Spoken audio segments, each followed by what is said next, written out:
Damos el video, ponemos su imagen y las diapositivas, ¿no? Claro. La presentación que se hizo el Congreso. Sí, esa puede empezar, Alberto. Ya. Bien,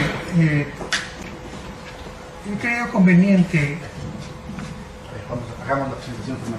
Bueno, para iniciar la sesión de la tarde vamos a contar con la presencia tanto de Alberto Segovia, un ingeniero petrolero de mucha trayectoria, sobre todo no solamente en el plano técnico, sino en la defensa de los intereses nacionales, de Diego Borja, que fue el ministro de Finanzas en la época en la que se expidió la ley 42, y voy también a tener una presentación corta que trata un poco de explicar cuál fue la propuesta original y cuáles fueron los procesos que se desencadenaron en torno a la aplicación de la ley 42.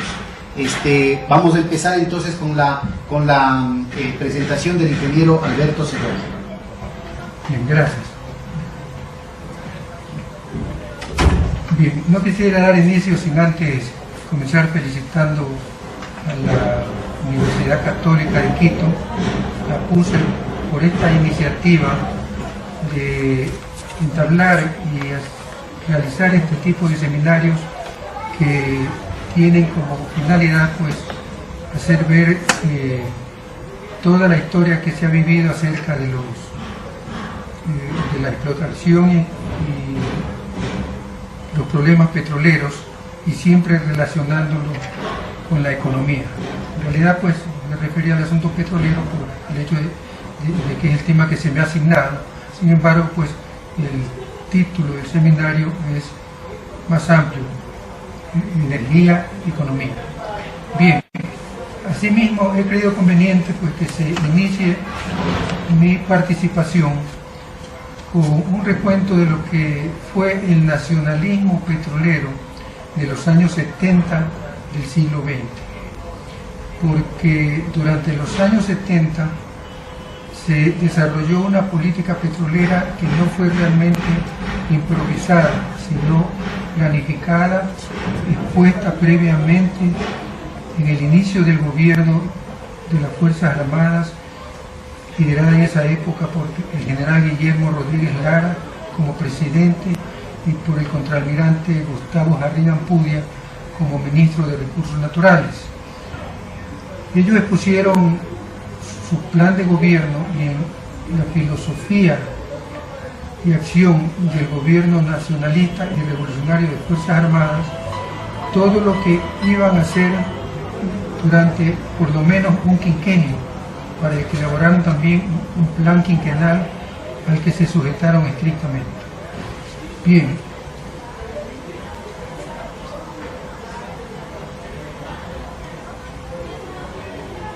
el gobierno revolucionario nacionalista al que me he referido rigió entre 1972 y 1978 en el Ecuador. Y como había indicado, para iniciar su gestión, presentó al país el 5 de marzo de 1972 su filosofía y plan de acción y un plan quinquenal de transformación y desarrollo. Estos documentos señalan, definen como nacionalismo aquella ideología que exalta los valores propios, defiende los intereses nacionales y acepta la cooperación extranjera únicamente cuando convenga a los intereses del país. Si no conviene a los intereses del país, realmente ninguna cooperación extranjera ni es útil ni debiera ser aceptada. Bien, también el nacionalismo que ellos proponían basaría su desarrollo en el esfuerzo interno, y frente a los intereses privados tendrían que prevalecer los intereses de la nación.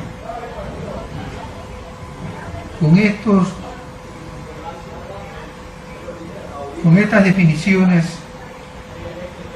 indicaban también que en cuanto a la política sobre los recursos naturales, que debía basarse en los intereses inalienables del Estado, en la explotación racional de los recursos el mantenimiento de las reservas para las futuras generaciones y en una justa rentabilidad para las compañías petroleras.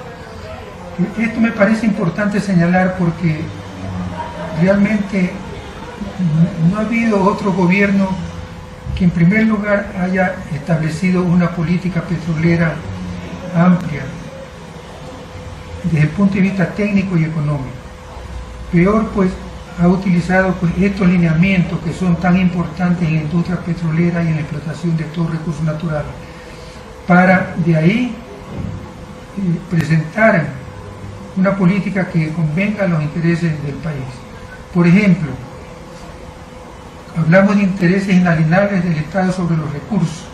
Sin embargo, cuando se trata de hacer alguna negociación, se trata de hacer préstamos a otros países, los recursos son entregados sin ejercer soberanía, sin considerar que esos recursos no pueden ser pues hipotecados, simplemente se los utiliza como cualquier otro bien y el objetivo es obtener de ellos los mayores recursos y mayores garantías. En cuanto a la explotación racional, esta mañana se nos indicaba, por ejemplo, y hacíamos hincapié en que no había un plan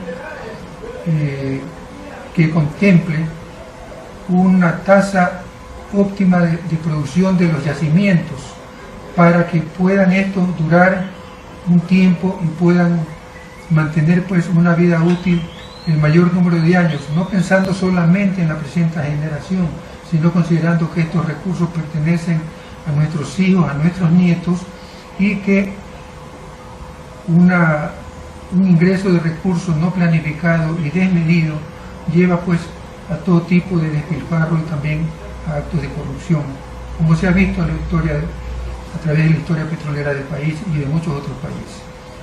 Y lógicamente pues siempre pensando en una justa rentabilidad para las compañías petroleras, pero una justa rentabilidad, lo que significa que una política petrolera nacionalista no se opone de ninguna manera a que las empresas, por sus inversiones, por sus operaciones, por su tecnología, reciban el costo y la rentabilidad justa que les corresponde.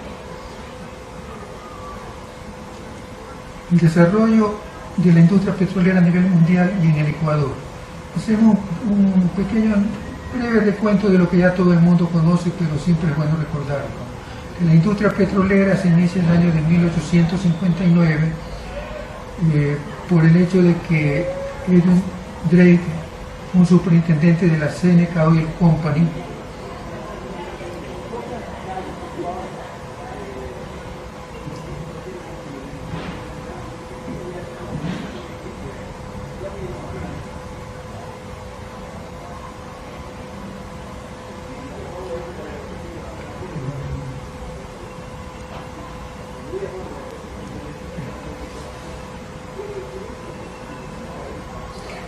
proveedora de petróleo a destiladoras de queroseno en Estados Unidos, perforó el primer pozo en Pensilvania. Este primer pozo petrolero fue perforado con una estructura de madera, a percusión, como era en ese tiempo, un gran peso pues, que clavaba sobre la superficie, una especie de broga que iba a través del tiempo, alcanzando mayor profundidad, hasta que a los 21 metros de profundidad únicamente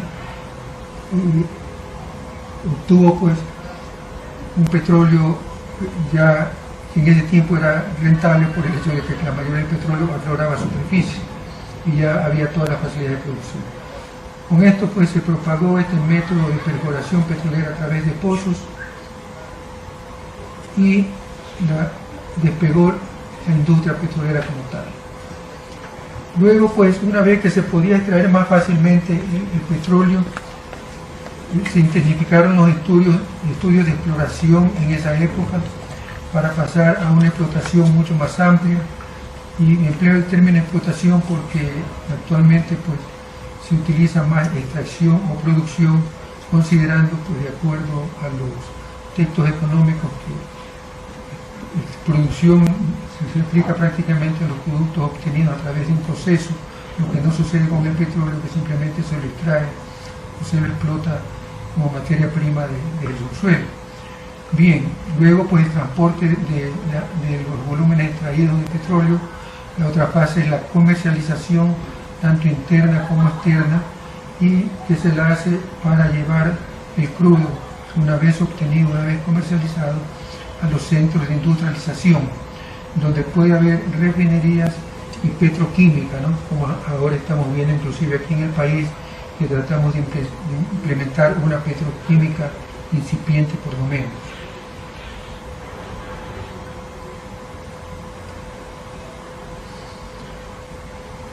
Una vez que la industria petrolera se desarrolló, se fueron asimismo desarrollando los monopolios. Para ello se establecieron pues diferentes grupos en diferentes partes del mundo, pero de esos grupos los que históricamente se reconocen porque de una u otra forma han influenciado la industria petrolera son primeramente el llamado Pentágono Petrolero de los Estados Unidos, compuesto por la Standard Oil, la Gulf Oil Corporation, la Texaco, la Socony Mobil Oil, la Standard Oil de California, de Rockefeller, y a su vez el otro grupo es las petroleras bajo el imperio y control británico, que son la Royal Dutch Shell y la British Petroleum. De estas empresas aquí en el Ecuador hemos tenido el concurso de la Socony, que podemos ver en la parte inferior, Socony Standard Oil Company de New York, la Leonard Exploration en el oriente, ¿no? Y la Anglo Ecuadorian Fields en la zona de la costa. Bien, la historia rápidamente, pues sabemos que comienza en nuestro país asimismo con la perforación del primer pozo en la península de Santa Elena en el año 1911, perforado por la compañía Anglo, y que alcanzó una producción mínima de 42 barriles diarios, que a su vez pues también era rentable allá la perforación, porque asimismo los yacimientos todos han sido más bien un tanto superficiales. En 1923 la Leonard Exploration Company obtiene primera concesión en el oriente ecuatoriano, y es una extensiones pues, que se daban en esa época muy extensa, y que llevaban a que la compañía ni siquiera pueda atender ni por sus inversiones ni por su infraestructura operativa todos los trabajos que debía realizar en ella. En 1925 la Anglo inicia la producción en la península de Santa Elena. Perdón, en 1911, ¿dónde fue el primer pozo petrolero? Sí, la primera perforación. ¿En dónde? En la península. ¿Y en el 25 qué pasó? En la península, la primera perforación con el pozo Ancón número 1. O sea, empieza la y en producción. 1925 comienza la producción. Es decir, vemos que tardaron en perforar algunos pozos, establecer una infraestructura básica de líneas de producción, de tanques de almacenamiento, facilidades para sacar petróleo a puerto, parte exportaban, parte se refinaba, y por eso comenzó en 1925 recién la producción comercial de la Anglo. En 1937 Federico Páez cancela el contrato con la Leonard por una deuda de 120.000 sucres y otorga 10 millones de hectáreas a la Shell, que era dependiente del Anglo-Saxon en el oriente ecuatoriano. Prácticamente todo el oriente con posibilidades hidrocarburíferas en mayor magnitud se lo llevó esta compañía con un solo contrato.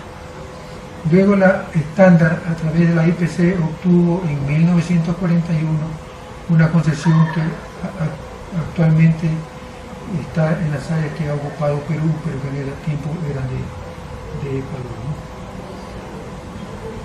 Inclusive podemos ver que tanto por el asunto de la Anglo-Saxon como de la Leonard fue que se definió el protocolo de Janeiro, porque prácticamente lo que quedó de zona oriental para el Ecuador está casi enmarcado en los límites de la concesión de la Royal Dutch Shell en el oriente ecuatoriano.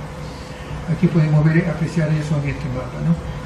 Casi todos los límites del oriente pues, circunscritos al área de la Royal Dutch Shell, lo que significa pues, que estas guerras también fueron guerras de petróleo y que los gobiernos incluso los sucesivos gobiernos siempre han tomado en cuenta estos aspectos de seguridad nacional para operar en la industria, tanto en concesión de áreas como en construcción de oleoductos y todo. Y es por ello pues, que se consideró en gran parte de nuestra historia de que el Comando Conjunto de Fuerzas Armadas participe en la toma de decisiones a través del Directorio de Petroecuador por los aspectos de seguridad nacional que contempla esta industria petrolera. Bien, acercándonos nosotros a los años 70, entre los años 50, 60, se extendieron un sinnúmero de concesiones a diferentes empresas. En total, al año 70 se llegó a 1972, como podemos contemplar luego en un mapa, con alrededor de 30 empresas petroleras que tenían concesiones en diferentes partes del país, tanto en el oriente ecuatoriano como en la costa. Lógicamente, muy pocas posibilidades se encuentran en la serranía, en los Andes, por el hecho de que son instalaciones, estructuras elevadas de montaña, y aunque hay residuos de petróleo, aunque hay también sedimentos un tanto parecidos al oriente y a los de la costa, pero son sedimentos que se levantaron en determinada época donde todavía no existía petróleo, para formar la cordillera de los Andes, de tal manera que se considera que esos sedimentos en la cordillera no contienen petróleo. Sierra y Oriente, entonces, 30 concesiones a diferentes empresas. Ahí podemos ver, por ejemplo, la concesión en el bloque 16, a Guarico Pastaza, y la concesión 15 en Minas y Petróleo, que la concesión 15 son los bloques centrales.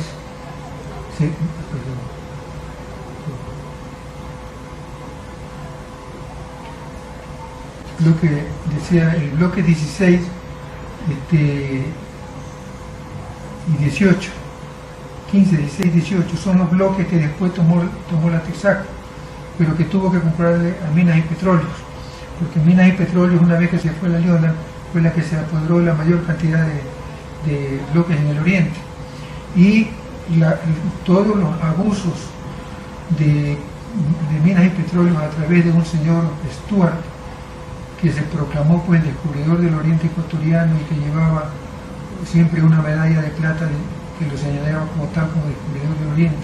Se proclamó a través de nuestras autoridades de esa época, antes del 72, como el representante único del gobierno del Ecuador para negociar con las empresas petroleras. Bien, todo eso hizo que el gobierno de Fuerzas Armadas indique pues como fundamento para proteger los recursos naturales que eran del país y tomar el poder en el año de 1972, en el famoso carnavalazo. Bien, entraron ellos, como decía, pues con una política y una filosofía y plan de acción de gobierno. Y los lineamientos que siguió esta filosofía y plan de acción eran básicamente los siguientes. Es importante, son algunos lineamientos que son válidos para cualquier política petrolera en cualquier época. El primero, las leyes y la seriedad del Estado, que constituyen los requisitos indispensables para mantener un clima propicio para el movimiento. Siempre operar a través de las leyes y con un Estado serio, pues, que no cambie esas leyes en cualquier momento. En segundo lugar, una introducción de reformas indispensables en la legislación petrolera de estímulo conveniente, es decir, siempre, de estimar lo conveniente, si es que era necesario, por ejemplo, para incentivar las tareas de exploración y explotación, modificar las leyes petroleras, pero también si era necesario, asimismo, para garantizar la soberanía nacional, la mejor participación estatal y una más ágil y eficiente administración de la industria petrolera aquí en el país. Como tercer lineamiento, consideraba que era ineludible definir diáfana y categóricamente el régimen cambiario de las exportaciones de petróleo. En este sentido declaraba que hará cumplir la disposición general de la incautación total de las divisas petroleras de conformidad con las disposiciones contenidas en la ley de la materia y que son aplicables a la totalidad de las exportaciones ecuatorianas. Recordemos que en ese tiempo funcionábamos con el Sucre. Lógicamente, pues este tipo de medidas era para asegurarse de que las divisas que se obtenían por las exportaciones petroleras que ingresen al país sean debidamente contabilizadas en el Banco Central, y a su vez se podía tener un mejor control de cuál era el precio real de venta de estos hidrocarburos, porque todo lo que se ingresaba en función del volumen pues daba el control sobre unidad de volumen, o sea, precio por barril petrolero. Cuarto, un análisis profundo de la actual situación del comercio internacional de petróleo con el fin de establecer los precios de referencia que servirán de base para fijar la participación del Estado. Es decir, los contratos antes ni siquiera contemplaban el pago de las empresas al Estado por precios de referencia, y mucho menos tampoco para comercializarlo. Con el análisis que se tuvo que hacer, porque no se había hecho hasta el momento, ya se tenía un referente para hacer un seguimiento acerca de la rentabilidad de las operaciones y también del precio del crudo en el mercado internacional. Quinto, se estructurarán las unidades técnicas y administrativas de los diferentes organismos del Estado. Claro, esto ya es un asunto netamente administrativo, pero que era importante para la administración y el control de las reservas, porque hablamos esta mañana, ¿no?, de que pareciera que ahora no hay quien se ocupe de eso, para el control de la exploración, de la producción, que se hagan las inversiones en estas etapas de la industria, ¿no?, que se lleve un control de los costos y que se auditen estos costos, que tampoco se hacía hasta ese momento. Y luego pues también de la fase de industrialización y mercado interno de los hidrocarburos, así como de las inversiones que realicen todas las empresas, todas las compañías en las diferentes fases de la industria petrolera. El sexto es la ubicación de nuevas refinerías, porque solamente existían en la península, de las instalaciones industriales y petroquímicas, ¿no?, que estas instalaciones respondan a criterios técnicos, económicos y de seguridad que incidan en el desarrollo integral del país. El séptimo punto,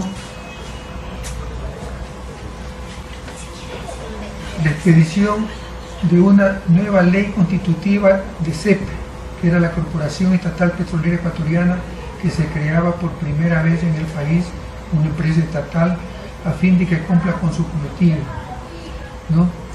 ¿Cuál era? Pues el de regular el mercado, el de regular las operaciones, también garantizar la producción y garantizar pues la exploración suficiente como para que haya reposición de las reservas que se consumían. Esta empresa debía laborar aislada de influencias y propendiendo a una más amplia participación de todas las fases de la industria petrolera, o en todas las fases, ¿no?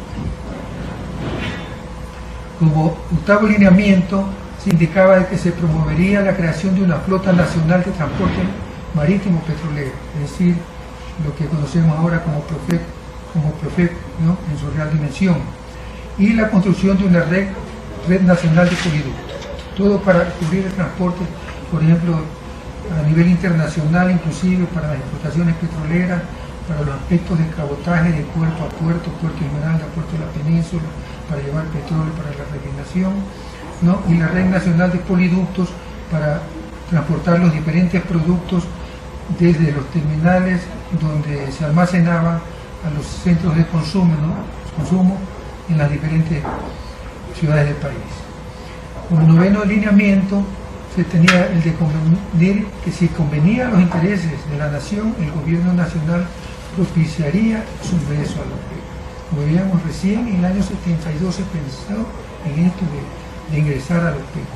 Y justamente desde ahí ya se tenía la idea de que si se ingresaba a la OPEP, se iba a formar un cártel que se iba en contra de los intereses de las petroleras y posiblemente en contra de las inversiones para el país, lo que podría ser perjudicial para Al final veremos que eso no sucedió, se interviene siempre pues, con una actitud mesurada y siempre defendiendo los intereses del Estado. Y como punto final, el 10º, los recursos financieros derivados de la explotación petrolera se invertirán racionalmente en los diferentes sectores del sistema económico y social, de acuerdo a las prioridades establecidas en el Plan Integral de Transformación y Desarrollo. Es decir, lo primero que apreciamos aquí es de que todos los ingresos, preferiblemente para realizar planes de inversión, ¿verdad? Inversión racional en diferentes sectores del sistema económico y social. Y todas estas inversiones de acuerdo a un plan integral de transformación y desarrollo que en esa época fue desarrollado por la Junta Nacional de Planificación, por el organismo de planificación del país. Bien, con todo este esquema básico de operación, tenemos aquí los resultados, ¿no? Rápidamente, de lo que se alcanzó con esta política nacionalista a partir del año 1972, en que intervino el gobierno de Blasco Ibarra, tomó el control del Estado, el gobierno de las Fuerzas Armadas. El ministro Jardín Ampudia inició en esa época su gestión como ministro de Recursos Naturales y Energéticos. Y bien, en junio 6 entra en vigencia la ley de hidrocarburos mediante el decreto 430. Sabe que esta ley de hidrocarburos realmente existía, lo que pasa es que no había sido aplicada hasta el momento. Lo que hizo el gobierno fue poner en vigencia la ley que ya había sido sacada por el anterior gobierno, pero que por presión y habilidad de las empresas petroleras pues, simplemente había quedado en papel. En junio 23 se crea CEP, empresa estatal. En agosto 17, o sea, 2 meses después, se inician las exportaciones petroleras, ¿verdad? Por parte de CEP, también como empresa petrolera, ¿no? Y atendiendo pues, de que CEPE tenía un control por parte del oleoducto transecuatoriano, ¿no? Como empresa estatal petrolera se le había dado una especie de control, lo que ahora absorbió nuevamente la Dirección Nacional de Hidrocarburos. Es decir, CEPE como gestor de la industria, por preservar las instalaciones, conocedora de las operaciones, también tenía un control. En todo caso, ya desde esa época CEPE intervino, controlaba a su manera estas exportaciones y le servía como experiencia para sus futuras exportaciones del campo que operaba. Bien, en diciembre 29 asume las operaciones del producto Durán-Quito, que ya existía, pero que estaba en manos privadas. Pasó a manos del Estado porque tenía que revertirlo y CEPE se hizo cargo de eso. CEPE recibió en el año 73 los campos de la península de Santa Elena, en los campos de Carolina, Concepción y Certeza. Por primera vez ya no se renovaron las concesiones de esos campos porque ahora ya existía una empresa estatal petrolera. Y esos campos, si bien es cierto, la producción era poca, de todos modos era un ingreso para el Estado en su totalidad una vez que los asumió, y a su vez servía pues para adquirir la experiencia para luego manejar los grandes campos que descubrió. Se creó OLADE, que no existía, la Organización Latinoamericana de Energía. Entró en 1973, es decir, al año siguiente del gobierno, entró a la OPEP. Y se cambiaron aquí, este mismo año, los contratos de concesión por asociación con Cayman City y Southern Union. Es decir, ellos también tenían como la Texaco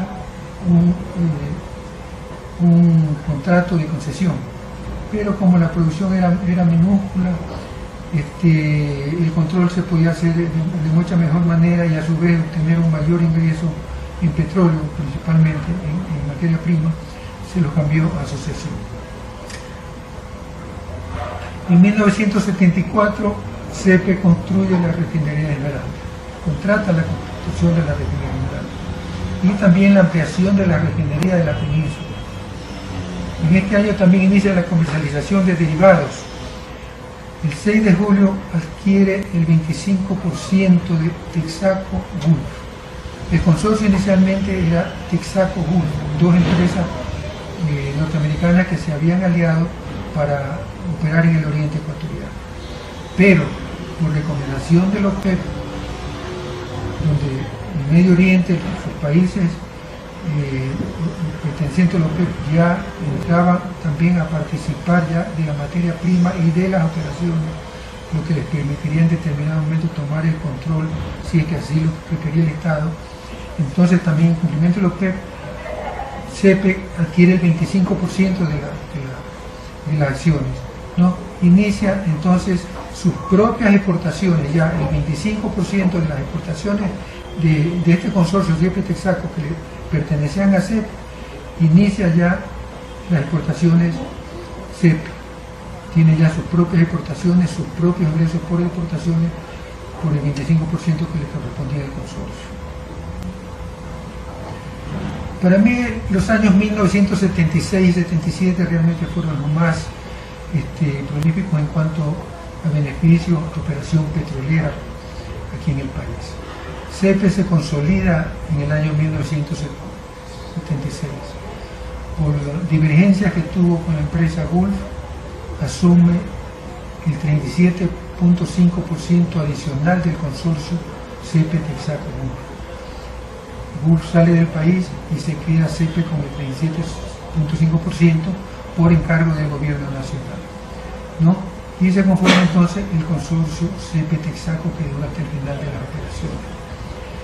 Y esto integrado por personal técnico, es decir, CEPE envió parte del personal técnico a Texaco a trabajar. Recuerdo que quien estuvo al frente de ese personal fue el economista Raúl Sagasti, que después fue ministro de Industria, pero en todo caso los técnicos jóvenes que habían ingresado en esa época también lo acompañaron y pudieron colaborar desde el inicio de la toma del 37.5% adicional, con lo que completó el 62.5% del consorcio CEPE Texaco.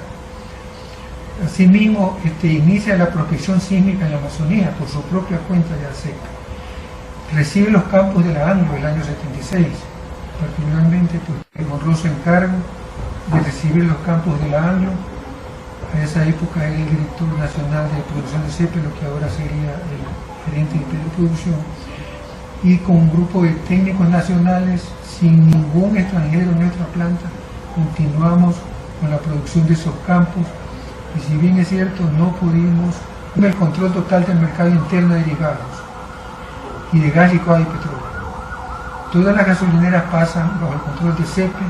CEPE es la que comercializa, y si bien es cierto, firmó contrato con empresas extranjeras comercializadoras, pero era CEPE el responsable de que esas empresas cumplan la cabalidad por parte del gobierno nacional, que recibía los informes de la Corporación Estatal Petrolera Ecuatoriana.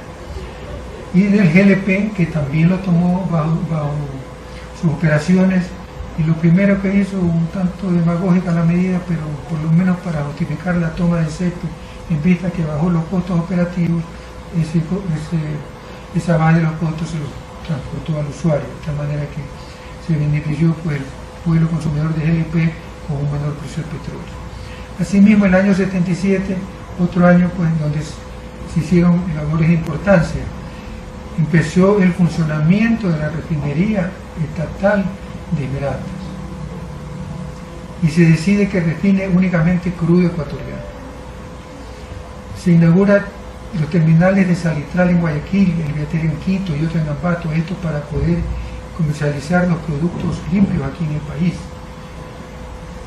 Se inaugura el terminal marítimo de Esmeraldas, que lamentablemente el terminal marítimo de Esmeraldas se inauguró después de la refinería de Esmeraldas, como se ve ahí, ¿no? Era un atraso, una camaronada de la empresa estatal en esa época, que tenía el petróleo para importar pero no tenía forma de sacarlo, entonces tuvo que demorar un poco hasta tener todas las instalaciones listas, y a su vez también para poder exportar mandar los crudos livianos por cabotaje a la península o a otras regiones del país, a Guayaquil inclusive. Se inauguró entonces ahí el terminal marítimo Esmeralda y se incrementa la capacidad del poliducto Duranquito, que lo había tomado, pues como habíamos visto en un año anterior. Bien, el año 78 fue el inicio de las regulaciones, se refiere más esto a al control, ¿no?, de las operaciones de las empresas, ya con el mayor número de operaciones en las diferentes fases de la industria. Entonces sé que pudo controlar los mercados, regular un poco los mercados con la intervención, lo que se trataba alguna vez de hacer con la Superintendencia de Control de Mercado, de ver como que si CEPE tenía ganancia justa con la comercialización de los derivados, porque a las empresas no podía también ejercer un control de ese tipo que beneficie pues, a los consumidores.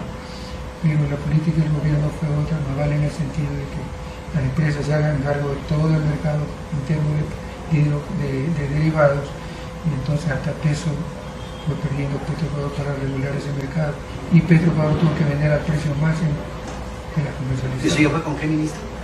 Con Correa fue el general que anunció, porque él dice que nunca se ha justificado que Petroecuador tenga las gasolineras, ¿no? El ministro que estaba en ese entonces, no recuerdo, lo cambiaron a cada rato en esa última etapa. Bien, entonces CEPE es una empresa para abastecer de gas al sur del país, a Cuenca y Loja, forma Autogas, con un 35% de acciones por parte de CEPE. Actualmente tiene más del 50%, ¿no? Entonces construye una compañía de economía mixta de envasado y de comercialización de GLP. Estoy leyendo acá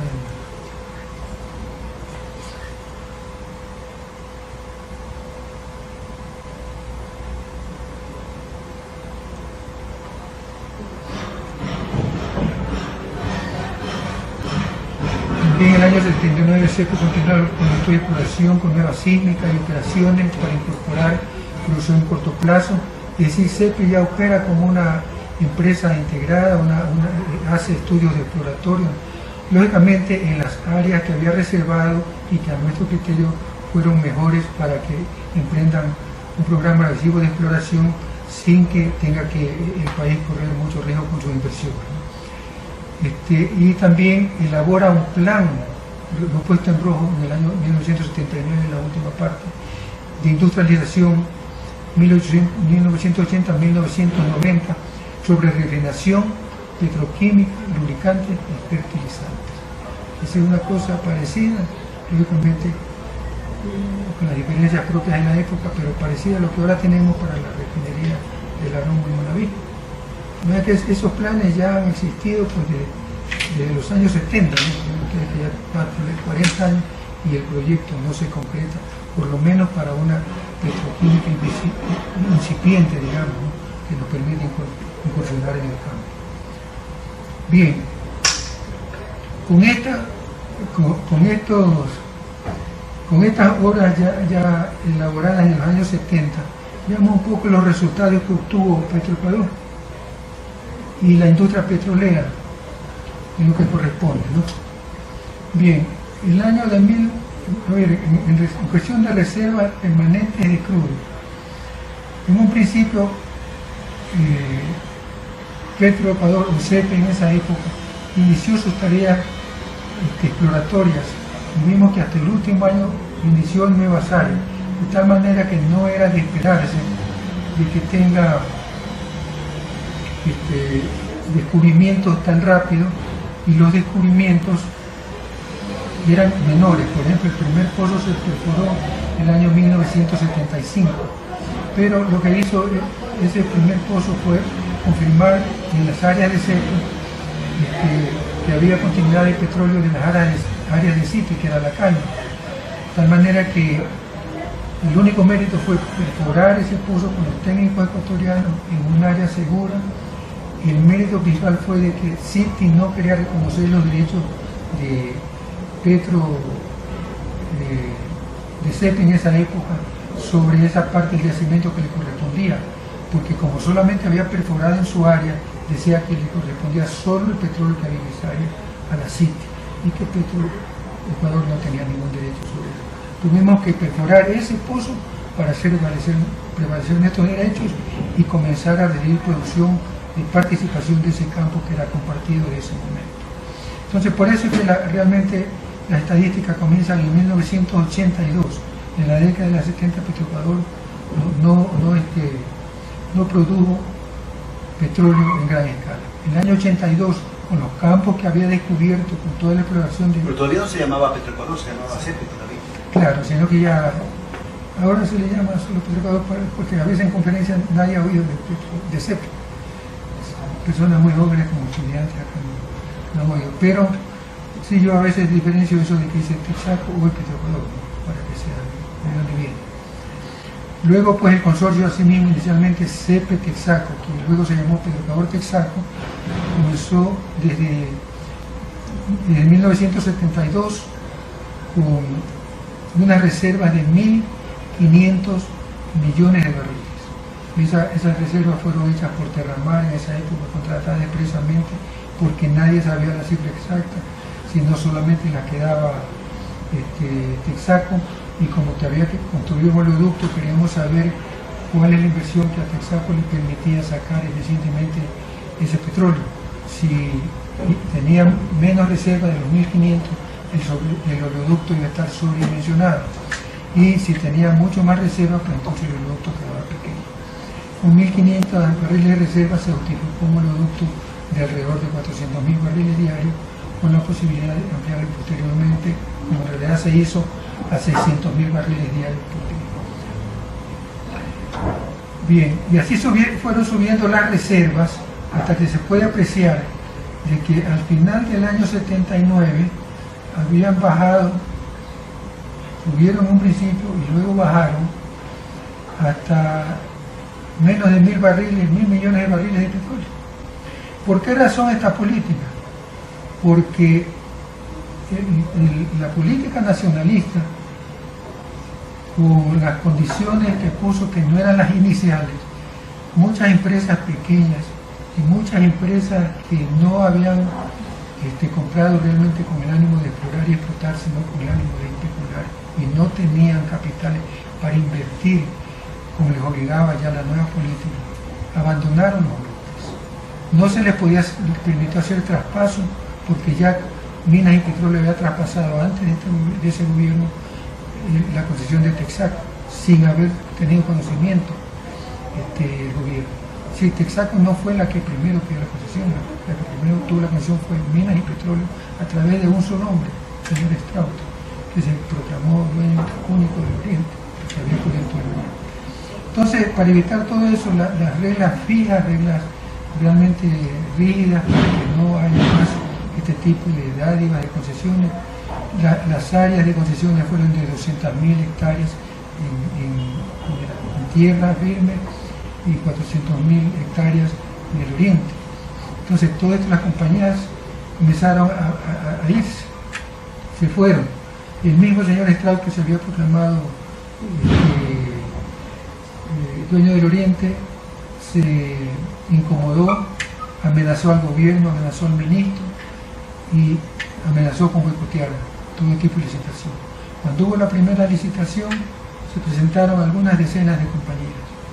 Solamente presentaron licitaciones 26 empresas, ¿no? Y de esas, 12 fueron seleccionadas porque cumplían con las bases, pero tan solo una, que no fue ninguna extranjera americana, sino la YPF de Argentina, fue la única que firmó contrato de esa. Vistas así las cosas, lo que la oposición conservadora decía, el desmantelamiento del mapa catastral, que se había ahuyentado las inversiones, entonces las reservas fueron disminuyendo. Comenzaron luego a incrementarse solamente por el trabajo de CEPE, ya vimos a partir del 82. Entonces hubo el cambio de ministro a mitad del gobierno, de ese gobierno, los ministros cambiaron, sirvió también para que la dictadura entregue más rápido el poder el año 78, pero la política nacionalista se mantuvo, únicamente con lo que ellos pensaron que podían mejorar, y está bien que lo hayan hecho, se podía mejorar.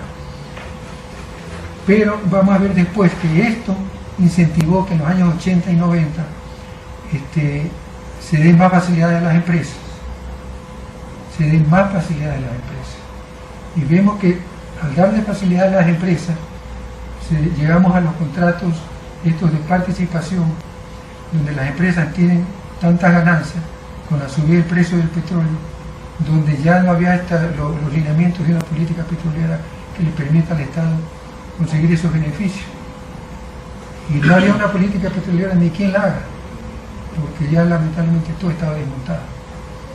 Y ahí es donde viene la ley 42, que fue la única que pudo rescatar en menor tiempo, sin negociaciones prolongadas, sin establecer impuestos, sin dañar las economías de los contratos, el beneficio para el país y en forma equitativa, como había dicho el señor ministro de esa época, 50-50.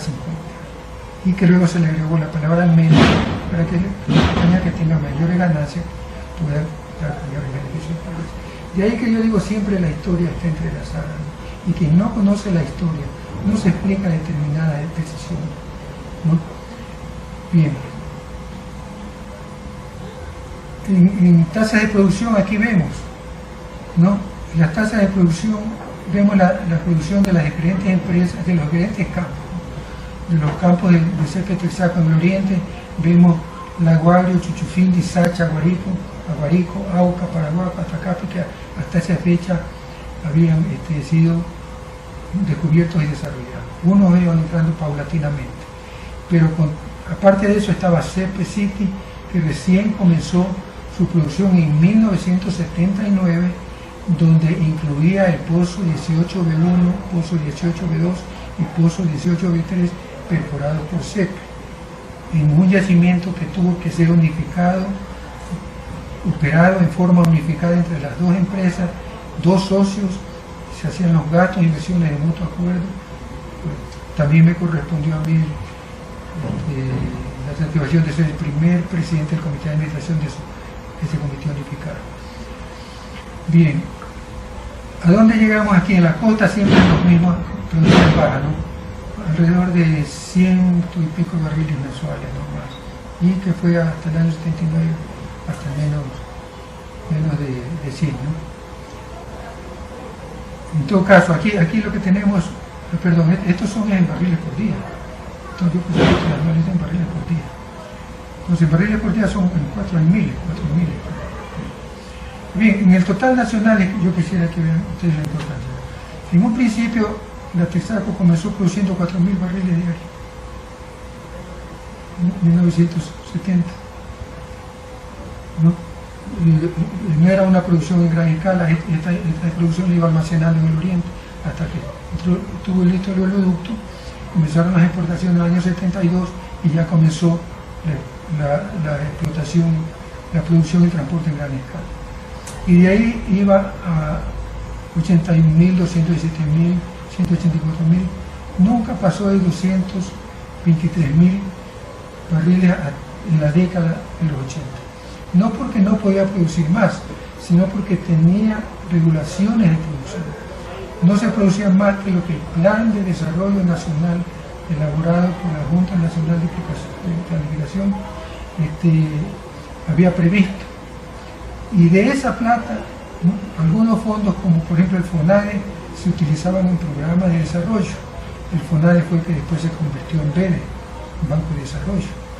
Y así por el estilo. Es decir, una disciplina bastante rigurosa que permitió en primer lugar obtener los mayores beneficios de la industria petrolera y luego invertir pues, en lo mejor que se podía, ¿no?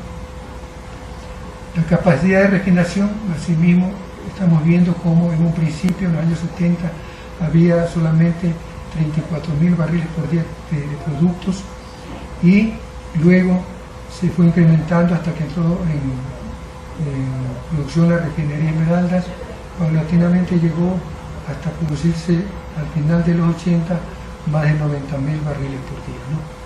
La refinería de Esmeraldas se había hecho en un principio para 90.000, de tal manera que nunca ha operado a su máxima capacidad esa refinería, ¿no?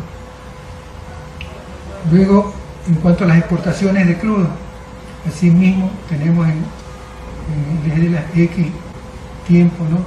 Por años, del 72 que iniciaron las exportaciones, Comenzaron al principio con Texaco, con Gulf, que exportaban desde el puerto de exportación ya por separado, cada una llevaba sus propios destinos, ¿no?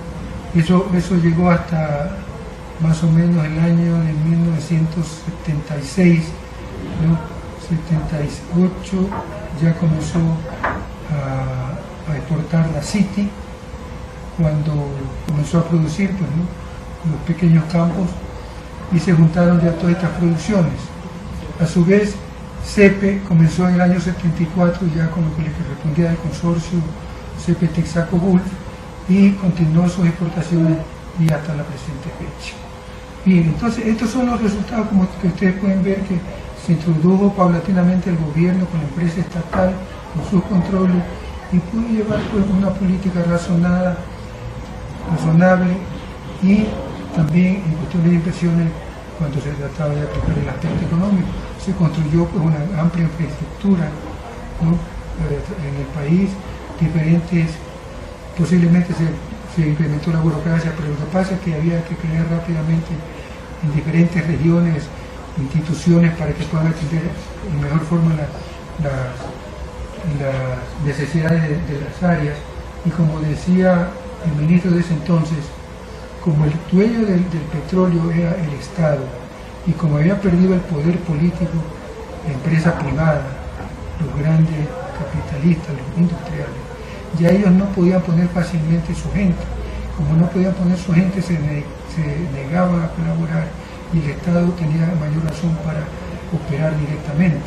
Y como la gente, pues, la mandaba a capacitar de un país a otro, etc. Y eso es lo mejor que pudo, ¿no?, lógicamente, dentro de las circunstancias en que se pudo desenvolver. En cuestión de economía, tengo entendido que no fue tan bueno, pese a que tuvo algunos buenos economistas neoliberales en esa época. Pero bueno, eso, porque digo, ustedes saben mejor que yo y los pueden. ¿Quién era el primer gerente del CEPE? El primer gerente del CEPE fue el coronel Jaime Dueña Villavicencio. No supo de nada. A él me pasó inmediatamente René Vargas Paso. Villavicencio fue un artillero, René Vargas Paso fue ingeniero militar, comandante del cuerpo de ingeniero, de manera que ya por lo menos conocía de proyectos. CEPE estaba en una etapa no muy grande, de tal manera que pudo acompañar por algún tiempo el crecimiento de CEPE, y lo hizo muy bien. Aparte de eso, tenía una política muy comprometida, pues, con la defensa de los intereses nacionales, ¿no?, al igual que Harry Ampudia. Entonces, entre ellos, pues, hicieron una buena labor. Sí. Perdón, me iba a decir algo. Sí, hay un contraalmirante que era gerente de CEPE. Gerente de CEPE, pero sí, fue en la época de Salazar Landeta, uno de los primeros. Salazar Landeta, que reemplazó, no, pero ese señor fue ministro. El ministro lo reemplazó al comandante Harry Ampudia. Luego los contraalmirantes vinieron en el 2006, 2008. Y que... No, en la época de Hurtado nombró a... Raúl Jaramillo Castillo. Ya, también un tipo nacionalista, que hizo lo que pudo con el grupo de Mauro Dávalo, que de ahí nació de Gaulle.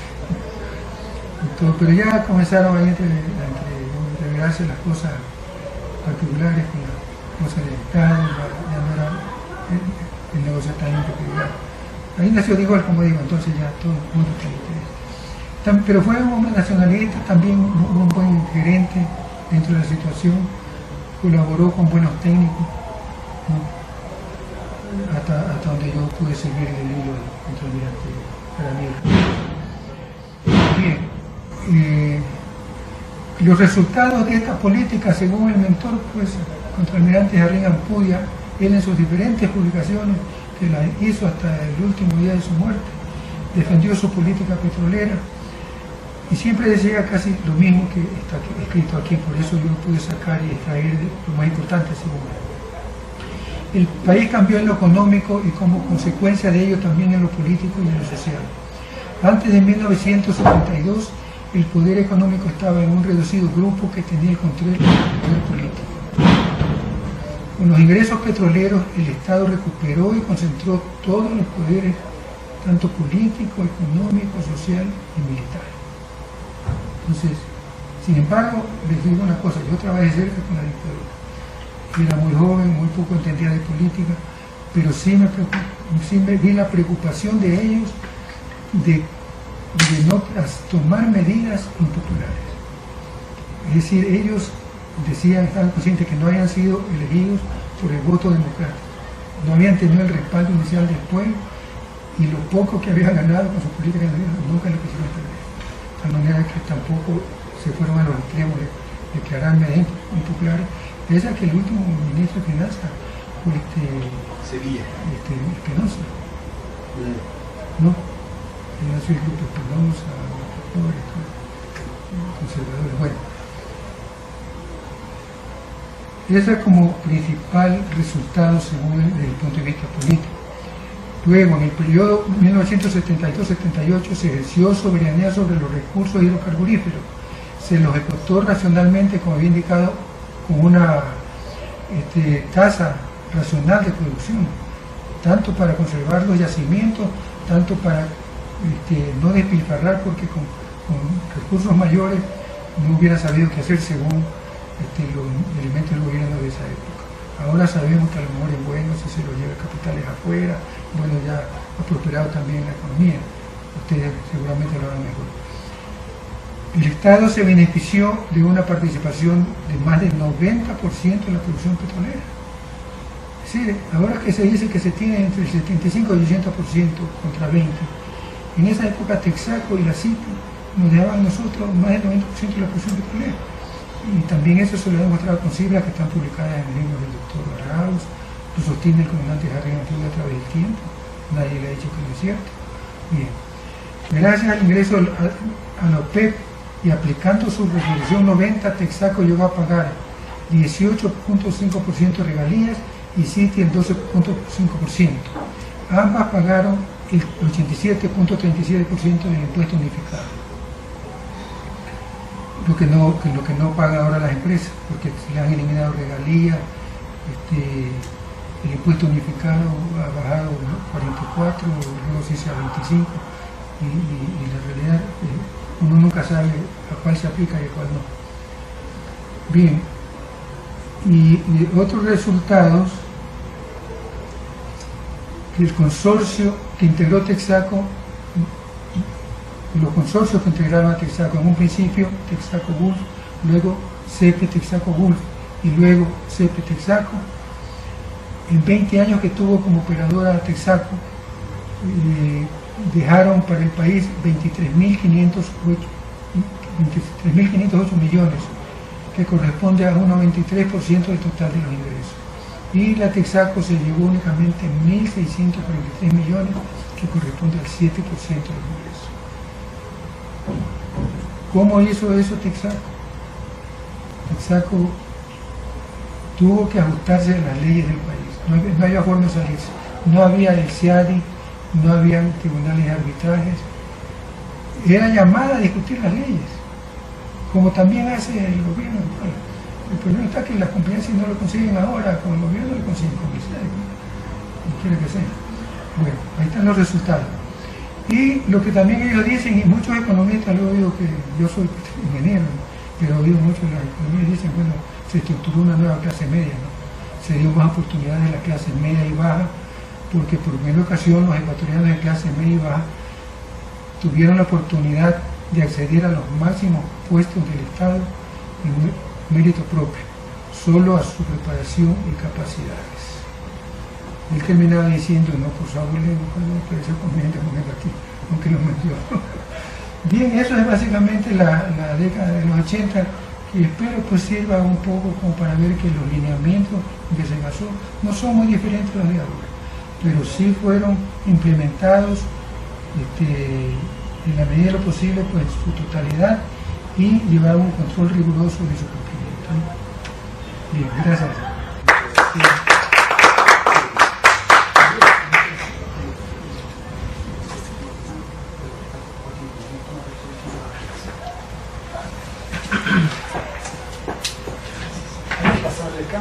Sí, Diego, dale una manito, por favor.